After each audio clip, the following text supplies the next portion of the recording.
सबसे बड़ा जो क्वेश्चन मार्क है कि युवाओं को रोजगार क्यों नहीं मिल रहा है। 24 साल के एक एमबीए के छात्र ने बेरोजगारी के चलते आत्महत्या कर ली। भारत में बेरोजगारी का जो प्रतिशत है वो कम क्यों नहीं हो रहा है। It has told Parliament today that more than 25,000 people have died by suicide due to either unemployment. ABP news की रिपोर्ट के मुताबिक वर्ष 2022 में एसएससी ने टोटल 73,000 भर्तियां निकाली।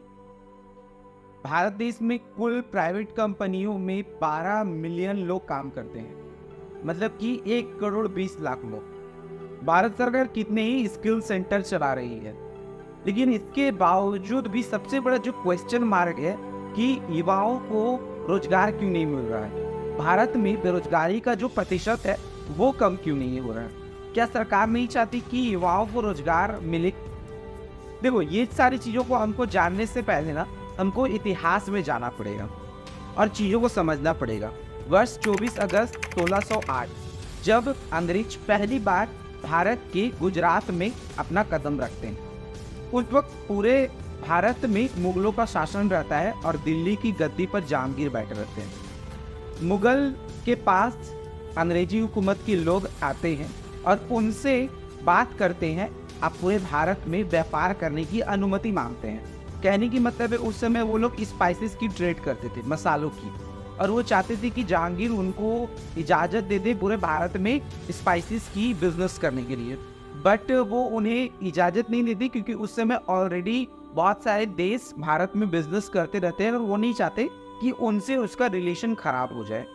समय बीतता है, अंग्रेज लगातार प्रयास करते रहते हैं और दिन बीतने के बाद वो उनको परमिशन दे देते हैं। देखो, चीज़ों को आगे बढ़ने से पहले मैं आपको बता देना चाहूँगा कि उस समय भारत देश की जो इकोनॉमी थी ना, वो 21 ट्रिलियन डॉलर की थी। 1 ट्रिलियन डॉलर में 1 लाख करोड़ होते हैं। अगर इसको करेंसी में कन्वर्ट किया जाए तो करीब 84 खरब रुपए, 84 खरब, 2 अरब की बात नहीं कर रहा हूँ मैं, 84 खरब रुपए की बात हो रही है 1 ट्रिलियन डॉलर में। तो आप अंदाज लगाओ कि 21 ट्रिलियन डॉलर में क्या होगी। ये उस समय भारत की इकोनॉमिक थी अंग्रेजों के आने से पहले। और कपड़ों का सबसे बड़ा उत्पादन हमारा भारत देश था। पूरे विश्व का लगभग 25% उत्पादन अकेले भारत कर देता था, जो कि उस समय कुर्ता पैजामा, खादी जैसे कपड़े बहुत पूरे विश्व में प्रसिद्ध थे। भारत देश में अंग्रेजों को इजाज़त मिल जाती है कि वो बिजनेस करे और वो अपना जो फैक्ट्री है कलकत्ता, मुंबई, पश्चिम बंगाल, गुजरात जैसे कई शहरों में लगाते। अब देखो, यहाँ से चालू होती है आज जो बेरोजगारी है उसका कनेक्शन। क्या कि धीरे धीरे करके उस समय मुगल बादशाहों के समय पे लोग इतनी बड़ी इकोनॉमी होने के बावजूद अमीर और अमीर हो रहे थे, मगर जो गरीबों की आर्थिक स्थिति थी वो बहुत अच्छी नहीं। जो अंग्रेज सरकार के लोग आए हुए थे यहाँ पे, उस समय वहाँ की जो क्वीन थी, उन्होंने उनको जरूरत से ज्यादा ही पावर दे दिया था। मतलब कि वो खुद की आर्मी रख सकते थे, खुद की करेंसी छाप सकते थे और साथ ही साथ खुद की न्यायपालिका व्यवस्था भी लगा सकते थे। अब जब इतनी सारी चीजें वो खुद से कर सकते थे तो उनको अधिक से अधिक लोगों की जरूरत थी, तो वो लोग ब्रिटेन से ना लाकर वो भारत के लोगों को रोजगार देना चालू करते हैं, और वैसे वर्ग के लोग जिनकी आर्थिक स्थिति बहुत अच्छी नहीं होती। अब यही एक वजह है कि वो धीरे धीरे करके अंग्रेजी सरकार के तरफ से ना वो ईमानदार हो जाते, क्योंकि बोलते हैं ना कि पैसा सबसे बड़ी चीज है। धीरे धीरे करके उनकी जो आर्थिक स्थिति अच्छी होने लगती है तो उन्हें लगता है कि जो अंग्रेज सरकार है भारत में बहुत भला करने आते हैं। और उस समय भी बहुत सारे, सभी लोग गुलाम नहीं थे। अगर गुलाम रहते तो नेहरू, पंडित जवाहरलाल नेहरू, सुभाष चंद्र बोस, महात्मा गांधी जैसे लोग लंदन जाके पढ़ाई नहीं कर पाते। ऊंचे वर्ग के लोग ना उस समय गुलाम थे ना आज गुलाम है। उस समय भी और आज भी सिर्फ गरीब लोग गुलाम थे। समय बीतता है, धीरे धीरे करके पूरे मुगल एम्पायर खत्म हो जाती है और अंग्रेजी हुकूमत पूरे भारत में अपना कब्जा कर लेती है। पता है, 1 लाख अंग्रेज, मात्र 1 लाख अंग्रेज 30 करोड़ लोगों पर कैसे राज करते थे? ये मेरे माइंड में ना हमेशा से एक सवाल आता था, लेकिन तब जब इस पर रिसर्च मैंने किया तो पता चला कि 1 लाख अंग्रेज लेकिन 1.5 से 2 लाख भारतीय लोग उन पे राज करते थे। अब मैं आपको एक बहुत शॉकिंग बात बताने वाला जो आपकी दिमाग को पूरे झंझोड़ कर रख देने वाला है। आपने जलियांवाला बाग हत्याकांड को सुना होगा। आपने भगत सिंह को फांसी भी सुना होगा, आपने भगत सिंह पे दी गई यातनाएं भी सुनी होंगी, लेकिन क्या आपको पता है कि जलियांवाला बाग में जो गोली चला था वो किसने चलाया था? जनरल डायर ने सिर्फ हुक्म दिया था, लेकिन वहां पे सिख भाइयों पे, मतलब भारतीयों पे गोली चलाने वाला कोई और नहीं बल्कि खुद भारतीय लोग थे जो पुलिस के रेस में थे।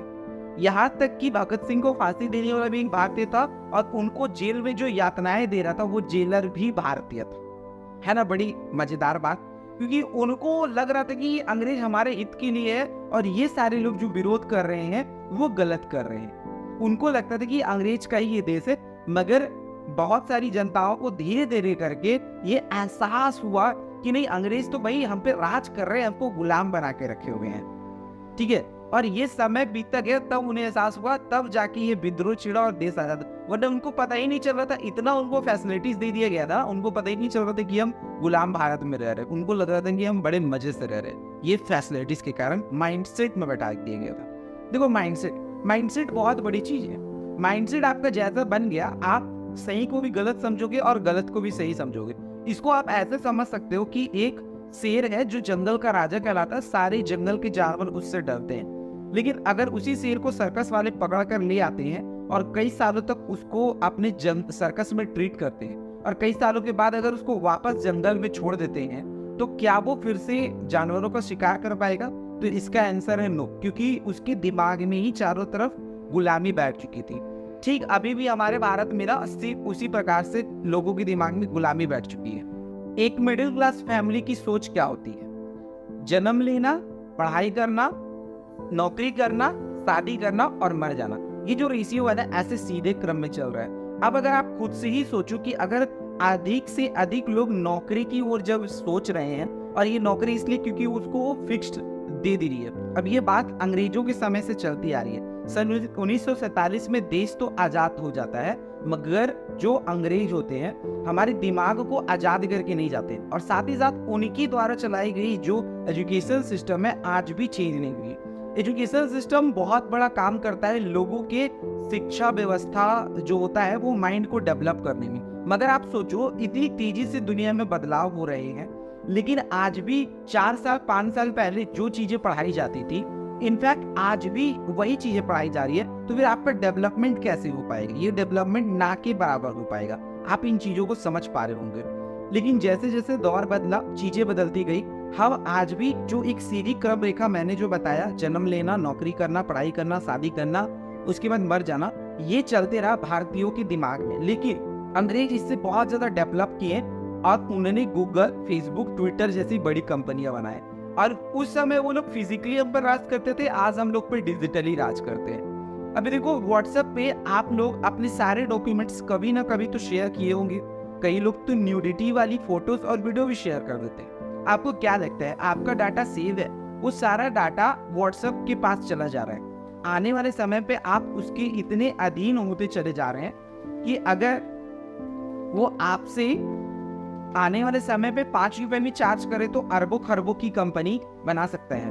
और हमारे भारत देश पर अंग्रेजों ने बाद में, अंग्रेजी सरकार ने बाद में गुलाम बनाया। सबसे पहले तो ईस्ट इंडिया कंपनी ने हमें गुलाम बनाया। ये चीज आपको पता ही नहीं चाहिए। एक कंपनी, मान लो कि मुकेश अंबानी की एक कंपनी है जियो, जिसे नरेंद्र मोदी जी उनको पूरी पावर प्रोवाइड कर देते हैं कि भाई तुम अपनी आर्मी रख सकते हो, तुम अपनी करेंसी छाप सकते हो, न्यायपालिका संभाल सकते हो। समझ रहे हो कितनी पावरफुल हो जाएगी वो इकोनॉमी।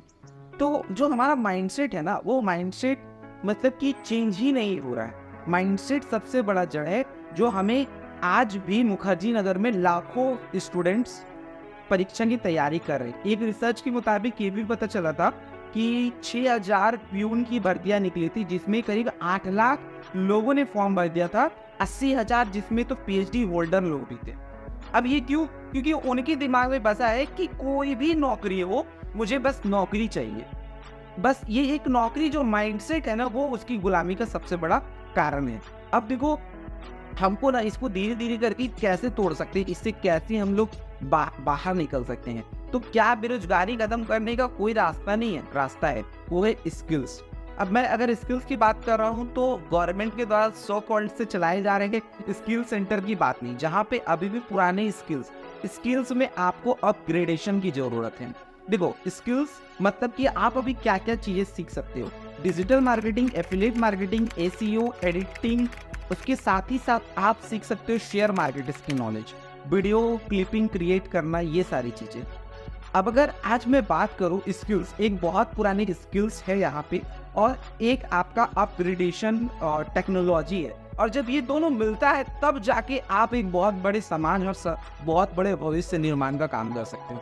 अभी आज के टाइम पे अगर टीचर की बात की जाए ना, तो लोगों के दिमाग में इज्जत तो बहुत आती है, बट पैसे के मामले में ये प्रोफेशन कुछ खास वर्क नहीं करता है। अगर बात करूँ टीचर्स के काम की, तो एक औसतन टीचर 10 से 30 हज़ार तक ट्यूशन पढ़ा के कमा सकता है। गवर्नमेंट टीचर 50 से 1 लाख और प्रोफेसर जो लोग होते हैं वो 1 लाख से 4-5 लाख रुपए तक कमा सकते हैं, लेकिन इसकी जो रेशियो है बहुत कम है। तो अगर टीचर की बात करें तो जो एक टीचर जो पुराने तरीके से अभी भी ऑफलाइन तरीके से पढ़ा रहे हैं, उन लोगों को अगर टेक्नोलॉजी से मिलन होता है तो क्या होता है, तब लोग पैदा होते हैं, अलग पांडे और खान सर जैसे लोग। अब ये क्या किए, अलग पांडे जिन्होंने अपनी 12th स्टडी कंप्लीट की, वो उनके पास पढ़ाने का स्किल था, देखो स्किल था, और उन्होंने टेक्नोलॉजी से हाथ मिलाया। जैसे ही हाथ मिलाया उनकी यूनिकॉर्न कंपनी बन गई। यूनिकॉर्न कंपनी दोस्तों जिनका 100 करोड़ से ज्यादा का टर्न ओवर, ठीक है, और आज के समय में 8000 करोड़ की कंपनी है उनकी। मैं एक बहुत फेमस हम लोगों के बीच में अननोन डॉट बहुत अच्छे पढ़ाते हैं, खान सर जो सबके चाहिए थे। एक बार उन्होंने खुद की लाइव क्लास में कंडक्ट किया था कि एक बार लाइव क्लास में 32 लाख स्टूडेंट उससे पढ़ने आए हैं। उनकी जो एवरेज फीस होती है 200 से 500 हज़ार तक, लेकिन अगर मैं मिनिमम फीस की बात करूं मात्र 100 रुपए, तो अगर आप 32 लाख को 100 रुपए से भी कैलकुलेट करते हो तो 32 करोड़ रुपए हो जाते हैं। अब देखो एक टीचर जो कहीं 10 से 20 हज़ार रुपए कमाता था, वो लोग ट्यूशन पढ़ा रहे, कोई गवर्नमेंट टीचर नहीं है, एक 10 से 20 हज़ार कमाता। जैसे ही इसने टेक्नोलॉजी का यूज करना सीखा और पेशेंस लेना सीखा, इनकी जो कंपनी करोड़ों नहीं बल्कि अरबों और खरबों में फैल गई। ये होते हैं टेक्नोलॉजी की मिक्सचर, ठीक है। तो आपको ना टेक्नोलॉजी के साथ अपने स्किल को अपग्रेड करना पड़ेगा, वरना क्या होगा, आप आज भी स्किल सेंटर में वही इलेक्ट्रिशियन, प्लम्बर और स्टिचिंग मतलब सिलाई जैसी चीजों को सीखोगे और कोई फैक्ट्री में जाकर लेबर का वर्क करोगे। तो आपको टेक्नोलॉजी में भी अभी के टाइम पे स्किल्स क्या सीखना है, मैं पहले भी बता चुका हूँ, फिर से बता दे रहा हूँ कि देखो अब वो जमाना चला गया कि पहले कंप्यूटर में आप सीखते थे डीसीए, अब अगर आपको डीसीए भी सीखना है तो आपको कोडिंग, एडिटिंग, एसईओ और साथ ही साथ फ्रीलांसिंग, ये सारी चीज कंप्यूटर में कोर्स को सर्च करना और सीखना है। आधे से ज्यादा लोगों को ये नहीं पता है कि इससे सीखना है क्या है। बात अगर हो रही है स्किल की तो हम भी बता देते हैं कि आप चाहे कोई भी फील्ड में जाओ, आपको इंग्लिश की बहुत इंपॉर्टेंस पड़ेगी, और जहाँ पे बाहर में लोग बहुत महंगे कोर्स पे कर रहे हैं इंग्लिश का, हम लोग मात्र 125 रुपये महीने में सभी बच्चों को इंग्लिश सिखा रहे हैं। 4 महीने का कोर्स है जिसका मात्र 500 रुपीज लग रहा है। मैं आ जाता हूँ फिर से बैक द पॉइंट में, अगर आपके पास स्किल आ गया, आप टेक्नोलॉजी अडॉप्ट करिए, लेकिन क्या इससे बेरोजगारी की समस्या खत्म हो जाएगी? तो इसका आंसर है नो, क्योंकि हमारे देश में ना एक सबसे बड़ा जो प्रॉब्लम है मुझे लगता है वो है जनसंख्या। अगर मैं बात करूं जनसंख्या की तो 142 करोड़ हमारे पूरे देश की जनसंख्या है। बीजेपी, कांग्रेस, चाहे किसी की भी सरकार आ जाए, ये बात की असलियत आप भी जानते हो कि कोई भी सारे लोगों को नौकरी नहीं दे सकता है।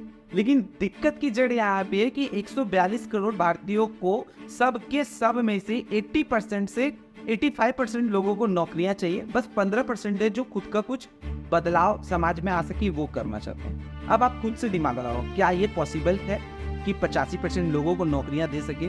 इसलिए यहाँ पे फेलियर होने के ज्यादा चांसेस है ड्यू टू बिजनेस। अब देखो मैं यहाँ पे ये नहीं बोलता कि आप नौकरी मत करो, बिजनेस कर लो, ये अपना अपना रहा है। मैं यहाँ पे चर्चा करने आया हूँ कि बेरोजगारी क्यों है।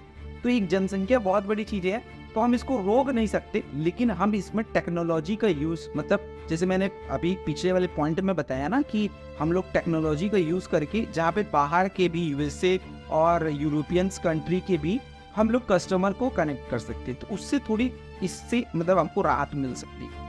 और एक जो मुझे लगता है सबसे इम्पोर्टेंट पॉइंट है जो लोग समझ ही नहीं पाते, वो एक टेक्नोलॉजी के साथ टाइम को चेंज करना। एक टाइम था जब स्टार्टिंग टाइम पे बहुत सारा लोगों के बीच में आया एक डब्बा जिसे हम कहते हैं कंप्यूटर। उस समय लोग कंप्यूटर को वैल्यू नहीं देते थे और देखते ही देखते उन्होंने कितने लोगों की नौकरियां खा दी। हम लोग यहाँ पे रहते कोल माइंस की एरिया में दोस्तों, धनबाद बोकारो जैसे क्षेत्रों में। यहाँ पे पहले ना लोग गहता से कोयला काटते थे। समय बदला और अब बड़े बड़े मशीन्स आ चुके हैं और उन सारे लोगों की नौकरियां जा चुकी हैं। पहले मुंशी रहते थे, अब उस मुंशी का काम कंप्यूटर खुद कर रहे हैं। लेकिन अब हमें समझने की जरूरत है कि क्या सिर्फ कंप्यूटर में टेक्नोलॉजी के हिसाब से 2023 में क्या हम सिर्फ DCA और टैली करके हम जॉब पा सकते हैं? तो बिल्कुल नहीं। इस चीज को ऐसे आप समझ सकते हो कि कोई आपको अगर 10,000 रुपये सैलरी पे कर रहा है तो वो आपसे 30,000 रुपये जरूर कमाएगा। तो अगर वो आपसे 30,000 नहीं कमाएगा तो वो आपको नौकरी में नहीं रखेगा। इसीलिए आए दिन हमको सुनने को मिलता है कि कई प्राइवेट वर्कर को उनके जॉब से निकाल दिया गया। अब देखो, इसमें एक चीज समझने वाली बात है कि अगर आप अपने स्किल्स को अपग्रेड नहीं करोगे तो ये धीरे धीरे गवर्नमेंट सेक्टर्स में भी होना चालू हो जाएगा। आपको आज के हिसाब से अपने जो स्किल्स है उसको अपग्रेड करना पड़ेगा।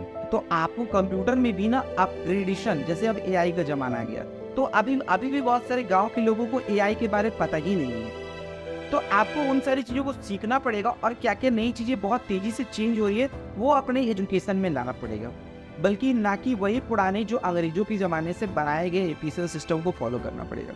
तब जाके ये बेरोजगारी की समस्या दोस्तों खत्म हो सकती है।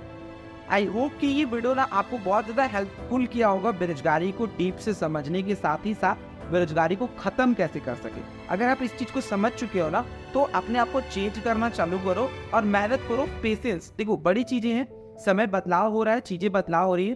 फेसबुक, गूगल, यूट्यूब, ये सब चीज़ें एक दिन में नहीं बनी, समय लगा। लेकिन अगर आप चीज़ों को बदलाव करोगे, चेंज करोगे, अपने माइंडसेट को चेंज करोगे तो एक ना एक दिन 100% है, एक ना एक दिन नहीं, बहुत ज़्यादा लंबा समय नहीं लगेगा। 5 साल से 10 साल किसी भी चीज़ पे आप वर्क करोगे, आप उसके मास्टर्स हो जाओगे। और इसी के साथ ना बेरोजगारी वाली चीज़ों पे हम लोग तो बात कर चुके हैं, लेकिन साथ ही साथ आपने बीच में हम लोगों ने भगत सिंह के बारे में बात किया। अगर आपने अभी तक भगत सिंह की वीडियो नहीं देखी तो उसको जाके देख लेना, और नेक्स्ट किस टॉपिक पे मैं वीडियो बनाऊँ उसे भी जरूर कमेंट सेक्शन में सुझाव देना।